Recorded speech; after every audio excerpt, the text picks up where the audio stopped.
escucháis?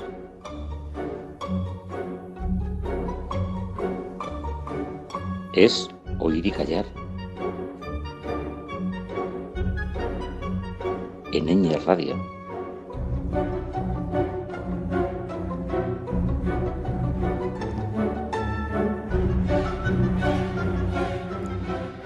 Bienvenidas y bienvenidos todos aquí a este nuevo programa de Oír y Callar, que es el nuevo rato de música clásica que tenemos todas las semanas en Ñ Radio. Saludos de Julia desde la mesa de sonido, saludos de Fernando desde el micrófono. Empezamos una semana más, un nuevo programa y vamos a oír obras nuevas. En este caso vamos a oír una compositora que ya conocemos, pero bueno, vayamos paso por paso. Vamos a empezar primero, como siempre, presentando nuestra sección de la música escrita por mujeres.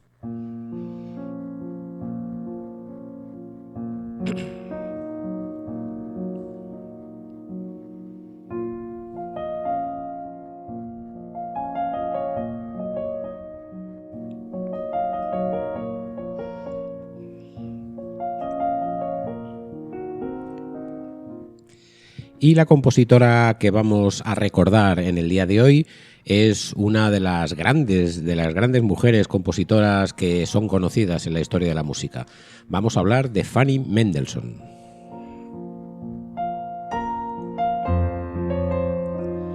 Efectivamente, Fanny Mendelssohn es la hermana de Felix Mendelssohn, que es el compositor que también es famoso, y esta Fanny se hizo también muy conocida porque estaba siempre a la sombra de su hermano.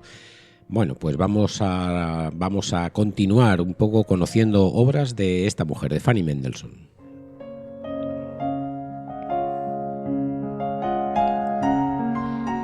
Como ya de su vida hablamos en un programa anterior, no vamos a hacer sino recordar un poco el dato histórico en el que estamos metidos, ¿no? En principio del siglo XIX, Fanny Mendelssohn fue una mujer que vivió entre 1805 y 1847.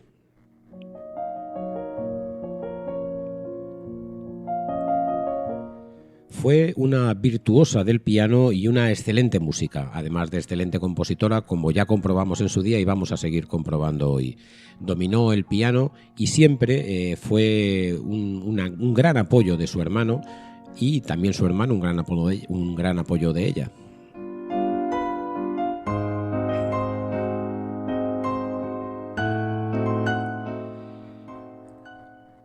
Las obras que más conocimos en su día de Fanny Mendelssohn y que son las más famosas de su parte son las obras para piano y también las obras para voz, para canto y piano y también para coro.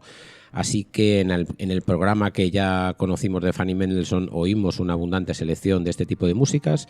En el día de hoy lo que vamos a hacer es oír una selección de una de sus obras más ambiciosas, no para piano y para voz, sino para orquesta y voz. Vamos a oír una selección de un oratorio, del oratorio escrito sobre imágenes de la Biblia. Es quizá la obra más ambiciosa de Fanny Mendelssohn, donde conjuga una orquesta de grandes dimensiones con arias, recitativos y canciones a coro. El por qué Fanny Mendelssohn, siendo una música tan especialmente dotada, hizo tan poca música para orquesta, es quizá pues por ese complejo que ella misma tenía y que ya relatamos en su día, como que ella no se sentía capaz y no se sentía como totalmente capacitada para componer en estos grandes formatos. Quizá porque, claro, estas obras suyas no se estrenaban, aunque sí que las de su hermano, ¿no? Y entonces ella sí que se sentía mucho más cómoda componiendo en pequeños formatos, pero hoy vamos a comprobar cómo componiendo en estos grandes formatos tenía un magisterio fuera de toda duda. Así que, bueno, vamos a ir decididamente a conocer un poco la obra de Fanny Mendelssohn que vamos a oír. Bueno, no la vamos a oír entera porque es bastante larga, pero vamos a ir una selección que nos va a hacer una idea bastante aproximada de lo que es este oratorio sobre imágenes de la Biblia. Este oratorio está compuesto en el año de 1831, es decir, con apenas 26 años.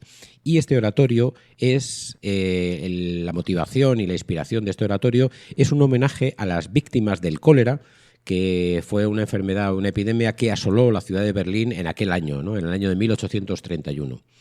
Este oratorio fue tocado en aquella ciudad y fue muy celebrado y tuvo su éxito, pero fijaros como, a pesar de que Fanny Mendelssohn, he dicho al principio que se trata de una de las mujeres famosas dentro de las mujeres compositoras, ¿no?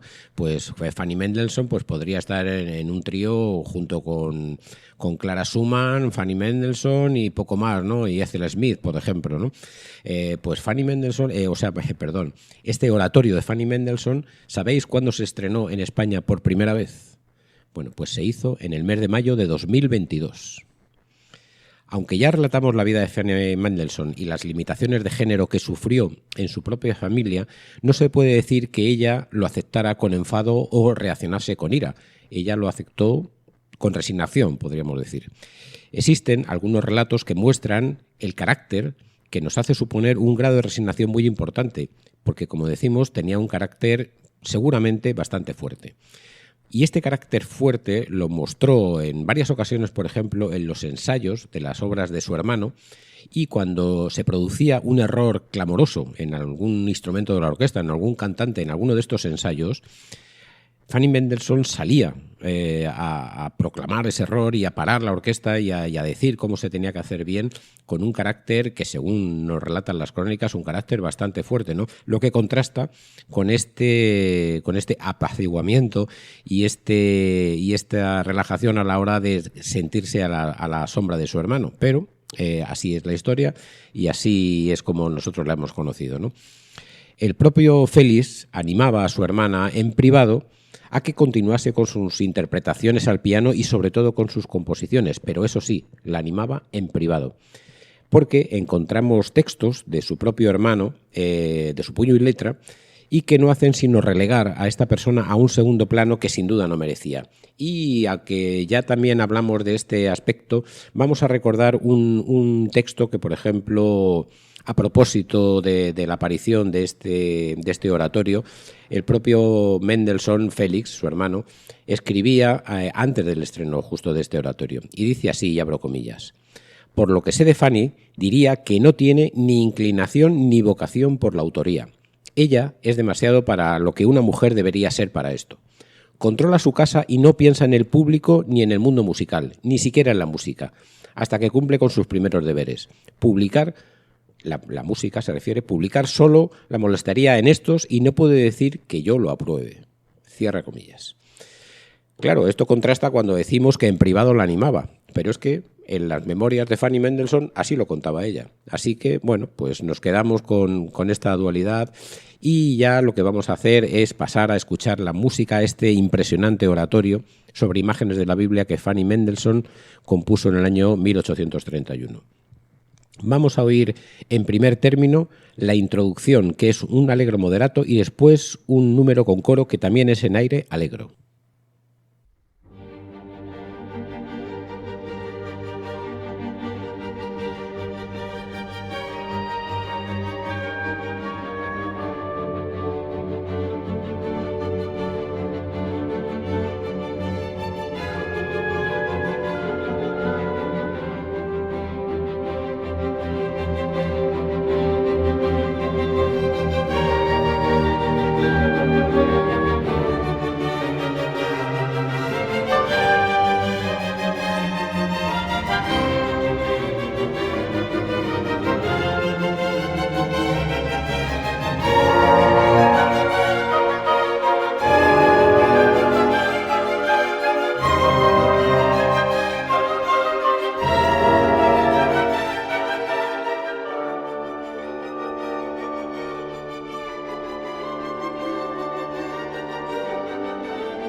Bueno, después de esta introducción y coro que hemos oído y que hemos comprobado perfectamente, ¿no?, la capacidad y la profundidad de la música que escribía Fanny Mendelssohn, pues ahora vamos a oír dos ejemplos también de este oratorio que son un poco más intimistas, ¿no? Son dos recitativos, uno para voz masculina y otro para voz femenina.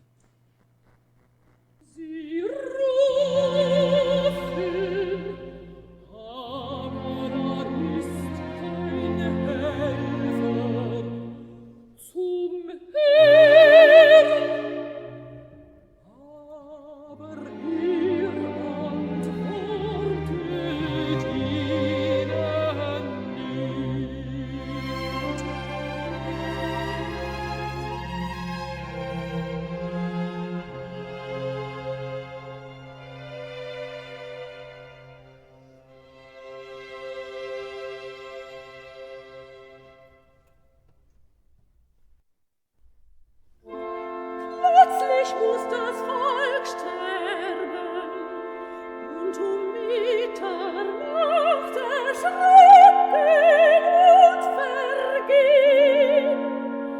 Die Mächtigen werden kraftlos weggenommen. Das entsetzt sich mein Herz und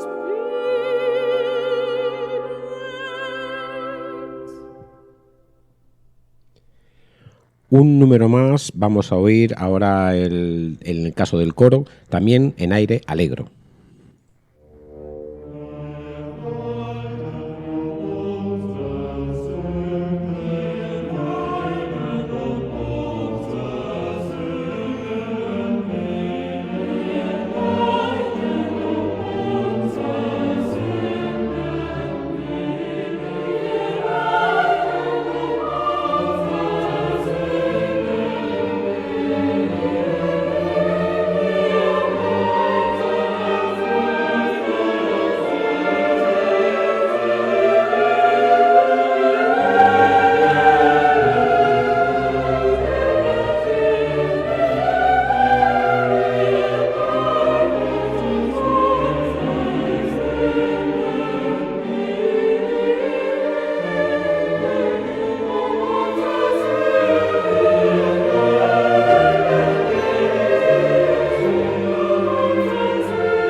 Y para terminar con esta selección que vamos a oír sobre el oratorio sobre imágenes de la Biblia de Fanny Mendelssohn, Primero vamos a corregir un error que he cometido antes, y es que había presentado dos recitativos, uno de voz masculina y otro de voz femenina, cuando en realidad solamente eran de voz femenina. Bueno, pido disculpas por el error, porque ahora el recitativo que viene a continuación es primero en voz femenina y después hay efectivamente una voz masculina, y después acabamos con un coro final en aire alegro.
Bueno, y esta ha sido la selección que hemos hecho de este oratorio de Fanny Mendelssohn y que desde luego nos hemos sorprendido cuando leíamos la noticia de que fue en mayo del año 2022 cuando este oratorio se presentó por primera vez en España.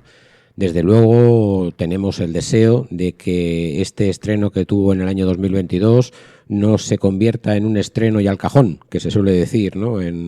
Muchas veces en los estrenos de música de compositores y compositoras vivos, ¿no? Que una vez que se estrenan, pues van al cajón y nunca más se vuelven a tocar. Deseamos este oratorio que se siga escuchando en las orquestas españolas al menos y que los programadores tengan en cuenta esta impresionante obra que os he presentado, ¿no? Al menos así me parece. Bueno, y vamos a continuar con nuestro programa y vamos a oír músicas de Edward Elgar.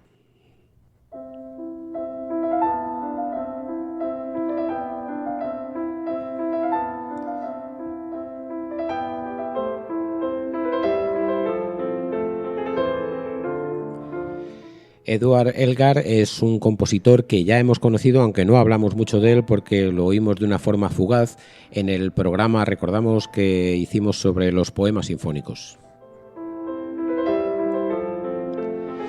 En ese programa oímos una parte de sus obras, las variaciones Enigma, que recuerdo que eran como un acertijo escrito en música sobre sus amigos.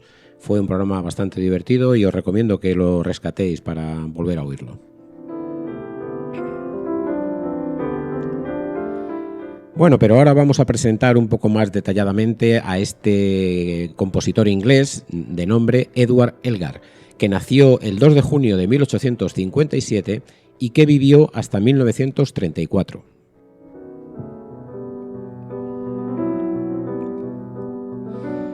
Lo primero que tenemos que decir es que fue un músico completamente autodidacta. No fue a ninguna institución educativa a aprender música. Lo aprendió todo por sus medios. Pertenecía a una familia de clase media llamada inferior y además era católico. Es decir, en Inglaterra era todo un intruso. Pero lo que tenemos que afirmar es que Edward Elgar llegó al corazón de la sociedad inglesa con su música y ahora pues vamos a contar un poco cómo llegó.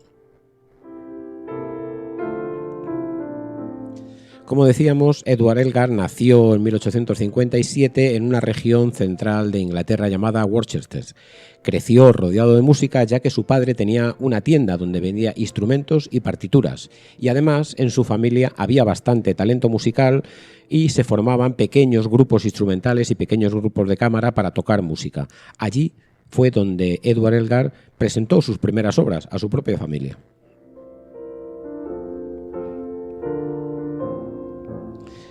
Según fue creciendo y fue avanzando en sus estudios, como he dicho, autodidactas de la música, pues tuvo la intención de separarse de los orígenes familiares y emprendió una aventura marchándose a Londres en compañía de su esposa. Aventura que fracasó estrepitosamente al cabo de 18 meses después de vivir en Londres con privaciones y desengaños. Esto fue entre los años de 1889 y 1891.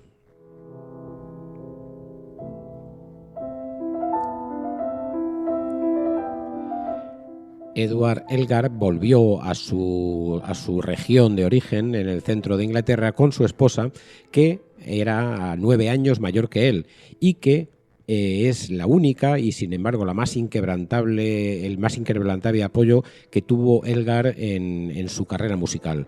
Su esposa siempre confió muchísimo en el talento de Edward y le apoyó hasta que obtuvo el merecido reconocimiento.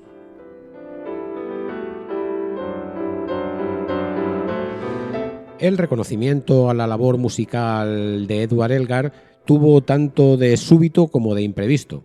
Lo alcanzó en gran parte a través de 2 grandes obras que compuso y que presentó ante el público, y estas obras era una de ellas la llamada The Dream of Gerontius. Esta obra la presentó en el Festival de Birmingham del año 1900 y tuvo un gran éxito.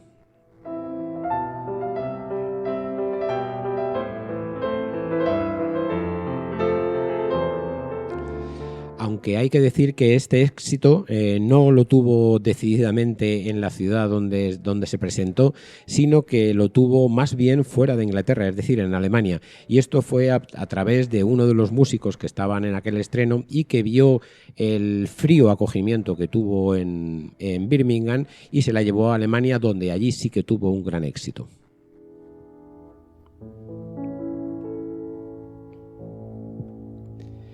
Posterior a esta obra que hemos dicho del año 1900, The Trine of Gerontius, la obra que compuso, que es la que hemos hecho referencia y la que oímos una parte en aquel programa de los poemas musicales, es Las Variaciones Enigma. Esta obra sí que representó un éxito ya en Inglaterra y además fue un éxito por la originalidad en la que presentó la obra y por el impacto auditivo que tuvo la misma, ¿no?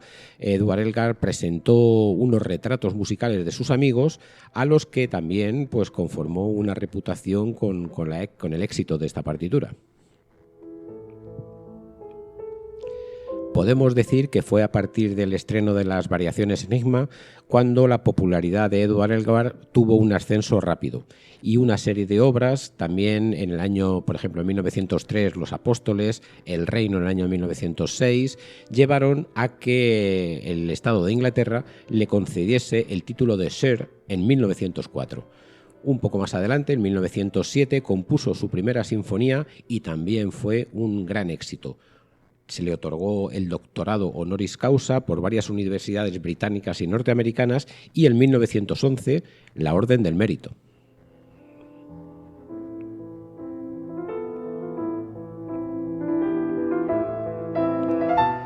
La música de Edward Elgar reflejaba un ambiente optimista de la época en la que fue escrita, es decir, previas a entre guerras, ¿no? Entre el año 1914 y 1918 y después de esta Primera Guerra Mundial hasta antes de la Segunda.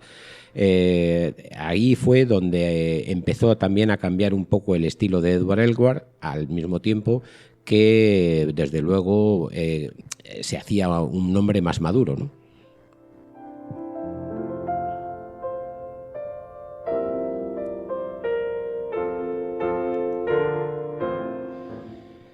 Bueno, y lo que vamos a hacer es también ya presentar un poco, que hasta ahora no lo he dicho, cuál es la obra que va a centrar nuestra segunda parte del programa de hoy. Y la obra que vamos a oír es el Opus 39 del catálogo de Edward Elgar y es la llamada Pompa y Circunstancia.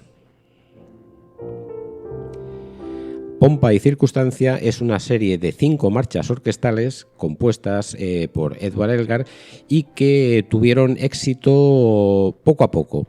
Es decir, estrenó la primera de estas marchas y este estreno tuvo un impacto tal en los festivales de los Proms, que es un festival que hace la BBC durante los meses de verano. La BBC es la orquesta de la BBC, quiero decir, ¿no? En Inglaterra hacen unos festivales como para popularizar la música clásica y bueno, pues Edward Elgar presentó esta obra, Pompa y Circunstancia, la presentó en uno de estos festivales. Esta aparición tuvo un éxito arrollador.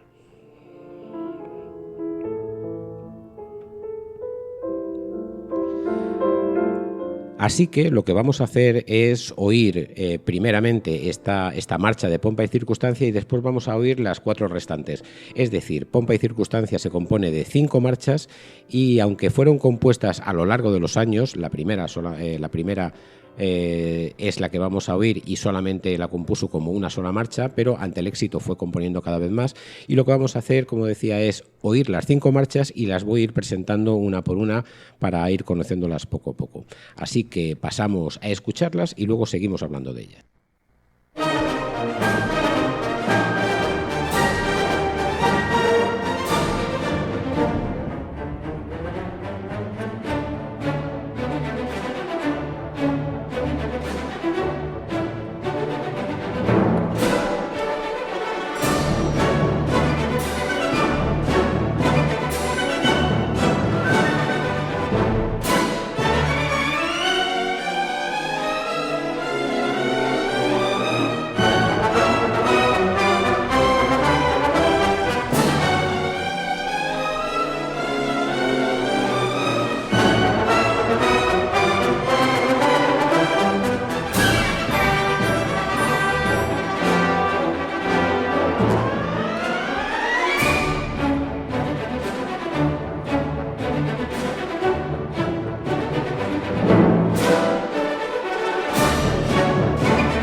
Bueno, esta marcha que habéis oído seguramente os resulta familiar porque es una música que se utiliza muchísimo.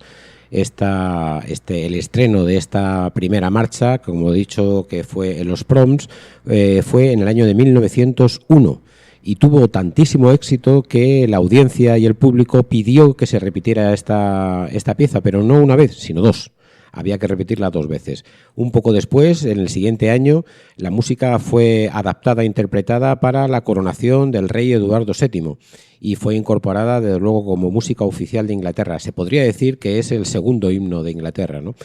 Pero bueno, esta música además ha tenido muchísimos más éxitos. Por ejemplo, esta marcha se interpreta desde entonces, desde el año 1901, en la última noche de los Proms, de este festival que hace la orquesta de la BBC, ¿no? La última noche de los Proms es un momento muy especial, ¿no? En él, bueno, pues digamos que se da finalización a ese festival que dura casi 2 meses y medio y que tiene un éxito de público y una concurrencia extraordinaria. Bueno, pues desde entonces esta primera marcha de Pompa y Circunstancia de Edward Elgar se toca como el último concierto en la última noche de los Proms. Hay que decir que ha habido también otras músicas que hemos oído recientemente, además, ¿no?, de compositoras mujeres que han tenido también un éxito muy notable en las festividades de los Proms. Por ejemplo, de composiciones de Dora Bright, que también es una compositora que hemos descubierto y que hemos conocido en esta serie de programas, y también de Ruth Gibbs, que es una de las compositoras que vamos a descubrir recientemente, o sea, vamos a descubrir próximamente. Bueno, pues como decía, pues esta música tuvo un grandísimo éxito. Pero no se queda ahí la cosa, ¿no? Esta música trascendió las fronteras de Inglaterra y, por ejemplo, en Estados Unidos, esta marcha de Pompa y Circunstancia es conocido simplemente como el himno de graduación, donde directamente se asocia a las ceremonias de graduación de los grados y las licenciaturas de las universidades, ¿no? También esta marcha se interpreta en muchos países, no solamente en Inglaterra y en Estados Unidos, sino en otros muchos países, asociada a esto, ¿no?, a graduación en colegios, a titulaciones en institutos superiores, a la entrega de diplomas y al acompañamiento de la marcha procesional que se celebran los académicos en este tipo de actos. Bueno, hay innumerables momentos sociales donde esta música se interpreta y donde, como digo, ha tenido un gran éxito. Bueno, a propósito de este éxito, Edward Elgar compuso más marchas en esta misma onda y en 1905-1907 compuso unas cuantas más y hasta que compuso la última en 1930. Bueno, vamos a oír ahora la segunda de las marchas de Pompa y Circunstancia y luego os sigo contando más cosas.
Antes de oír la tercera de las marchas de esta Pompa y Circunstancia, pues vamos a decir de dónde sale el título, porque qué título más raro, ¿no? Pompa y Circunstancia.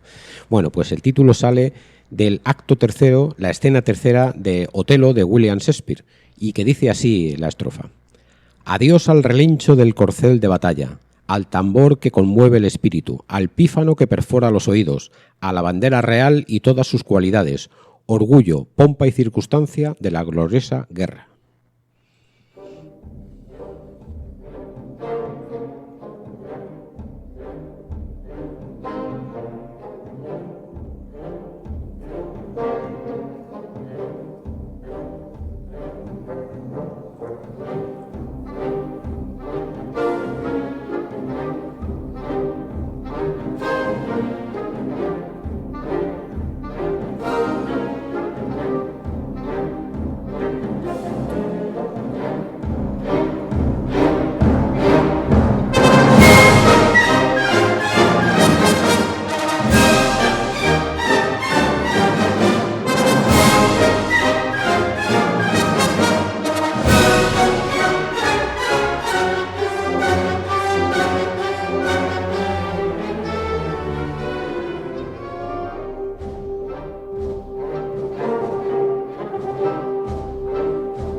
pesar de ser un músico de carácter intensamente inglés, Edward Elgar no se puede decir que hiciera una música típicamente inglesa, y se le ha comparado en ocasiones, y quizá de una forma desfavorable, con la música que hacían compositores alemanes como Wagner y Brahms, ¿verdad? Qué gran pecado, parecerse a Wagner y a Brahms, ¿no? Grandes músicos.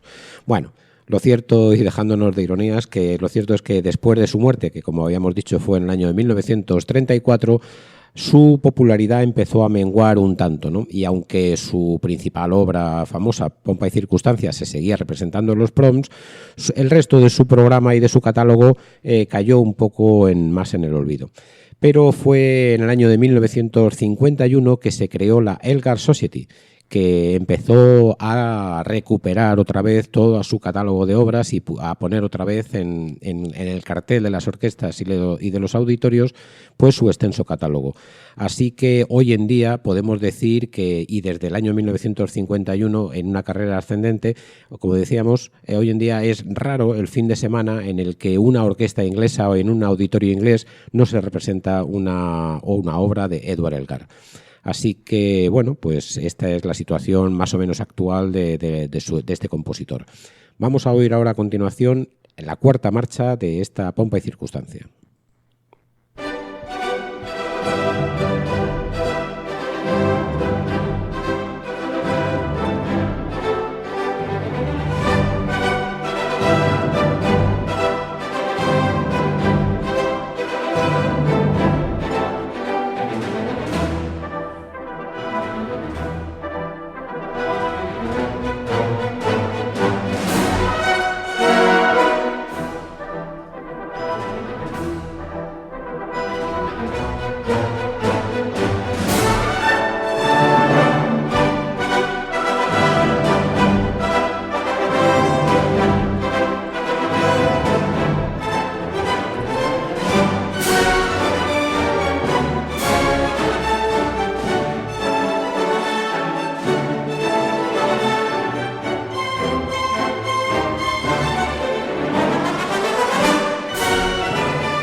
Esta música de Edward Elgar a veces se ha considerado como una música excesivamente rimbombante, ¿no?, que se podría decir. Lo cierto es que, bueno, estemos de acuerdo o no con ese adjetivo, lo cierto, como decía, es que es una música optimista, es una música muy vitalista y que, desde luego, nos deja entrever ese carácter que tenía, pues, Edward Elgar en estos años entre 1901 y 1907, en las que compuso estas 4 primeras marchas de Pompa y Circunstancia. No cabe duda de que su estado de ánimo debería ser así, ¿no?, vitalista, optimista, alegre y vivaz, ¿no? Pero aquí ya, bueno, llegamos a un hecho que quizá fue luctuoso y que supuso un tropiezo en la vida de Edward Elgar, y es que el apoyo que él tuvo desde su principio y que fue su esposa Alice murió en el año de 1920. Pero también no solamente murió su esposa, sino que también pareció morir su creatividad. A partir de esos años, pues prácticamente no pudo acabar ninguno de los proyectos musicales que tenía, y que eran algunos muy importantes. Por ejemplo, la orquesta de la BBC le había encargado una tercera sinfonía, ¿no? Él ya había compuesto 2 y le encargó una tercera sinfonía, no logró acabarla, ¿no? Lo que sí pudo acabar en el año 1930 fue una 5ª marcha para esta Pompa y Circunstancia, que es la que vamos a oír y que es la que va a dar final a nuestro programa.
Bueno, y este ha sido el programa de hoy.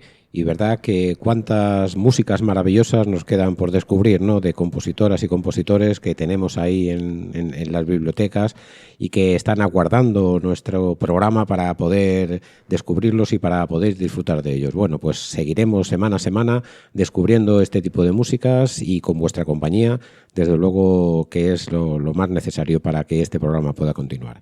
Bueno, pues nada, nos veremos la próxima semana aquí en Oír y Callar en un nuevo rato de música clásica de Ñ Radio. Adiós. Eso es todo, amigos.